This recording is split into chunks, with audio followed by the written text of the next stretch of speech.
Hey guys, my name is Rebecca Robertson and I was assigned bacterial unknown number 3, which come to find out it is Streptococcus aguilateae.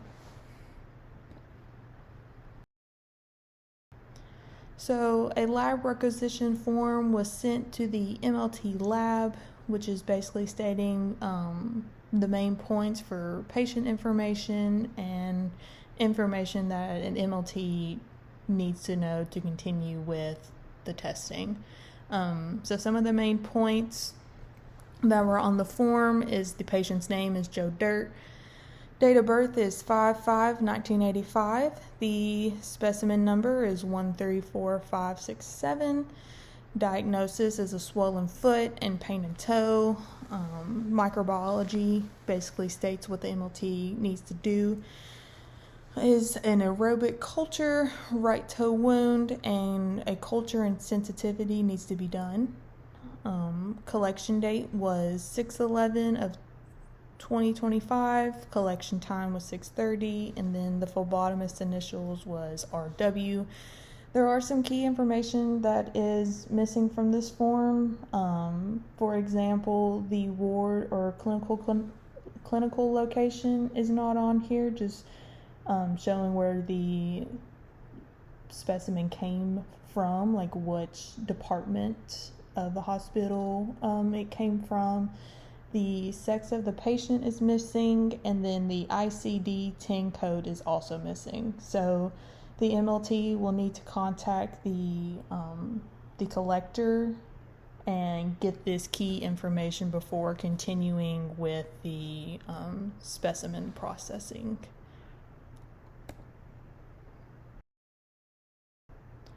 So since my specimen came from a wound and it's aerobic, the selection of the primary media would be number 1, a blood agar plate, which is an enriched non-selective media. Second would be a chocolate agar plate, which is an enriched non-selective medium to isolate fastidious organisms. Third is a McConkey agar. It's selective for isolation of gram-negative bacilli and differential for lactose fermenters. 4 is an anaerobic blood agar plate. It's an enriched media that supports the growth of fastidious anaerobes. And then last is a thioglycolate broth, which is an enriched broth that permits the growth at various oxygen levels. And this table in the top right corner helps you determine what plates need to be inoculated for where the specimen came from. So in the bottom right corner shows pictures of the primary plates that I used. So starting at the left is the blood agar plate, the second one is chocolate, third is McConkey, fourth is the anaerobic blood agar, and then the top one is the thioglycolate broth.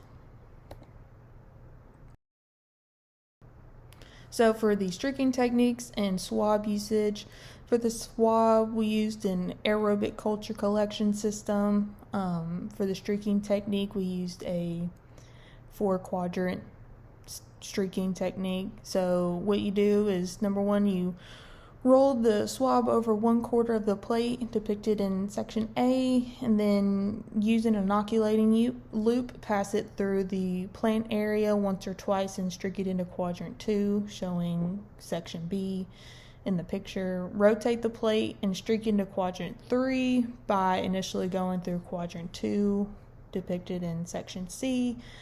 And then number 4, rotate the plate and streak into quadrant 4 by initially going through quadrant 3, showing D.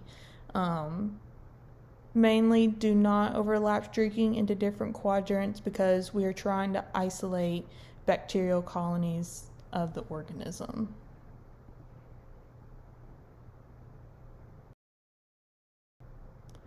So swab growth on primary media. So first one is the renal blood agar, second one is the renal chocolate agar, The top one is McConkey, the bottom one is the anaerobic blood agar, and then the third is the thioglycolate.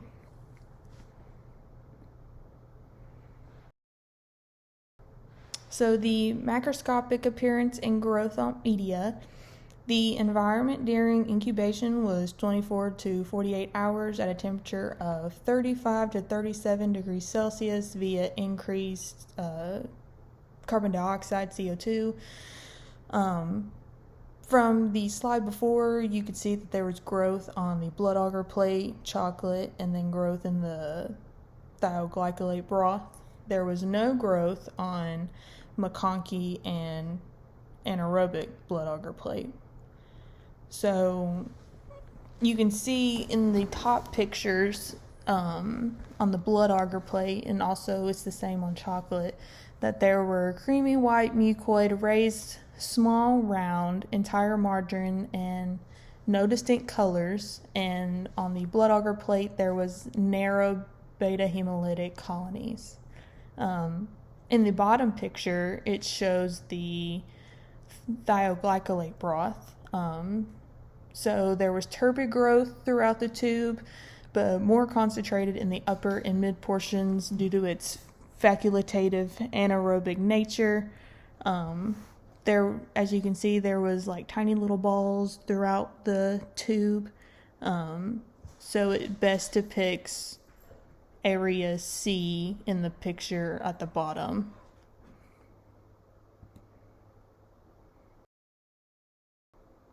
So for gram stain sample, at the top, my results were a gram-positive cocci/streptococci. So I mean, you could see that there are some chains, but there are also just some little cocci by themselves. In the bottom picture, it shows how to do a gram stain. So for gram-positive organisms, they contain a thicker peptidoglycan layer in cell wall. There's tectoic acid and lipotectoic acid. And also, since it's gram-positive, that's why it's showing up purple. If it was pink, it would be a gram-negative organism. For gram staining, just make sure you follow your SOP manual for wherever hospital or clinic you are working in on how to do it.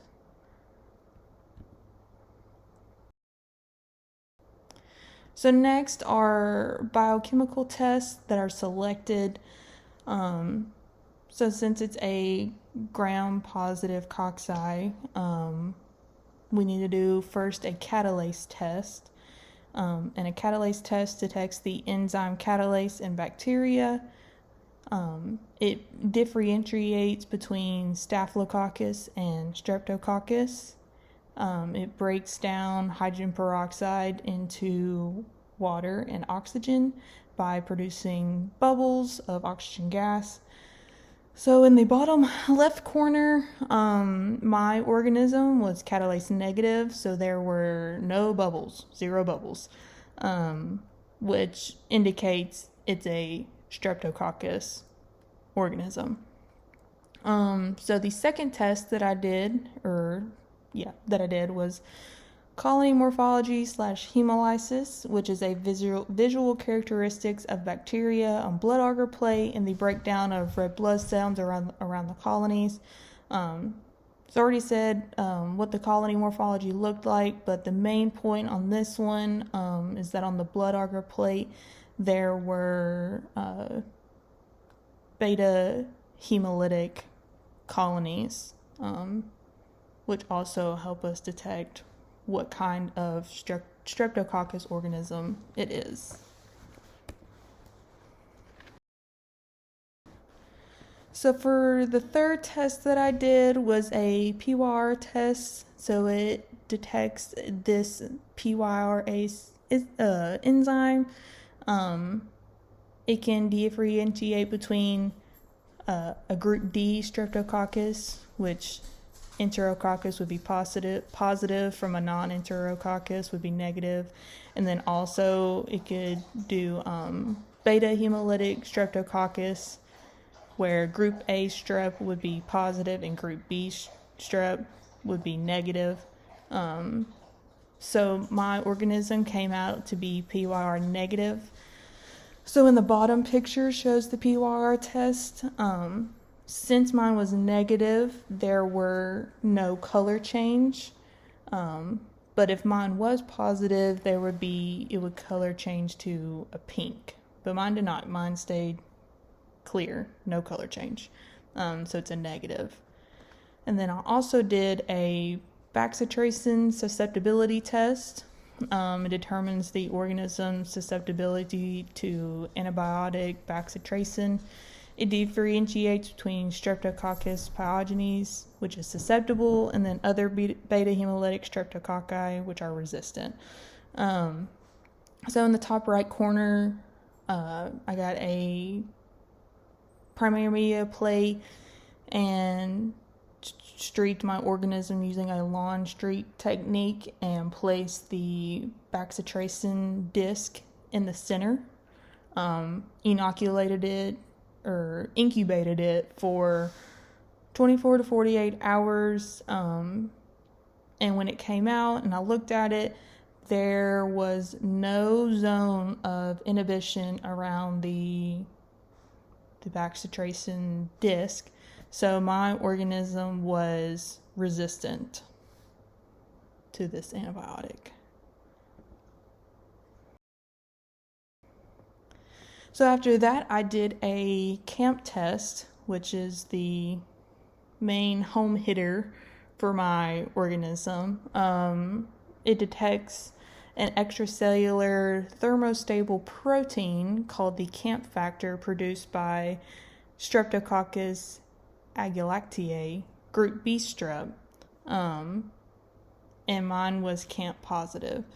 So you take a blood agar plate, streak Staph aureus down the middle, and then you put your organism perpendicularly to the Staph aureus, and if it grows an arrowhead, it's CAMP positive. If it does not, then it's CAMP negative. And mine was CAMP positive. So with that, a CAMP positive test shows group B streptococcus. Some additional biochemical tests that I did was an E-test. It determines the minimal inhibitory concentration of an antibiotic. And then I also did a bioesculin test. It identifies group D antigen by turning the agar from brown to yellow to black upon hydrolysis of esculin in the presence of bile. Mine was bioesculin negative because mine does not have a group D antigen in it. And then listed below are QC organisms for each biochemical test. Quality control for biochemical tests is essential to ensure the accuracy, reliability, and consistency of test results. It helps detect errors in reagents, procedures, or equipment, preventing false identification of microorganisms. So it's very important to do QC before you start running your test on an unknown organism, just to make sure everything's working correctly.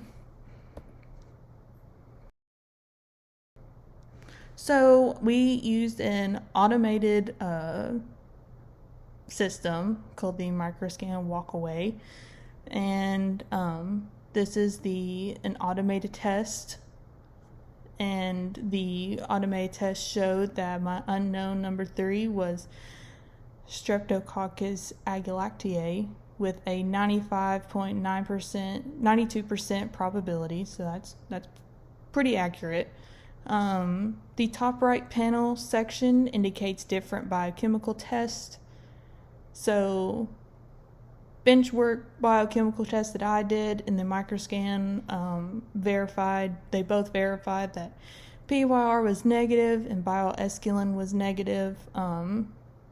But the difference was the microscan stated that bacitracin was positive or susceptible when my bench work biochemical test was resistant or negative. So,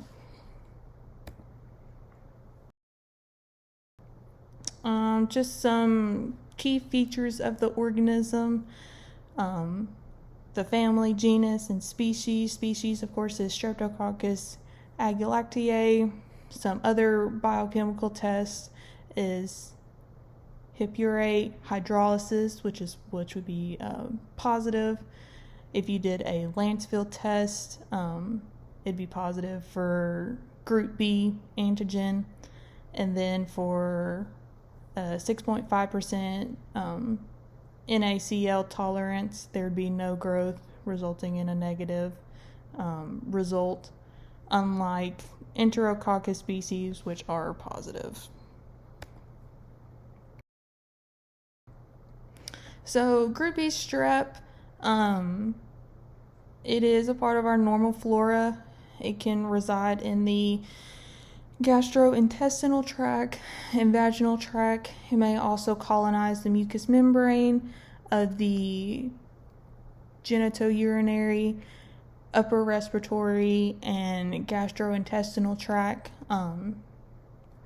The two main pathogenic form is during pregnancy and delivery, including neonatal infections. And then we also have adult Group B streptococcus infections, which mostly infect immunocompromised patients. There are some associated diseases. So in neonates, it can cause pneumonia, meningitis, bacteremia, and sepsis. And then for adult Group B strep infections, it can cause skin and soft tissue infections, pneumonia, septic arthritis, bacteremia, urinary tract infections, and then endocarditis. So, yeah. So, where infection strikes and how we treat them. So, for neonatal infections, mothers colonized with Group B strep may transmit the organism through the amniotic fluid during pregnancy or labor, and the infant may aspirate the organism into the lungs. Some treatments are prophylactic antibiotics and administered to the pregnant mother. This could be a serious problem if it's not treated. It could really harm the baby. And then for adult Group B streptococcus infections are often healthcare associated infections and often involved in immunocompromised hosts. And two main ones are penicillin and aminoglycosides. So for the automated test on the microscan walkaway, some antibiotic treatments, it shows some susceptible organisms, which are the main ones, penicillin and vancomycin. And then luckily there were no resistant antibiotics that were shown on the microscan walkaway, which is really good. So this organism can be treated. And then the NR beside the antibiotics show just not reported. And then beside each antibiotic shows the minimal inhibitory concentration value, which is milligrams per liter.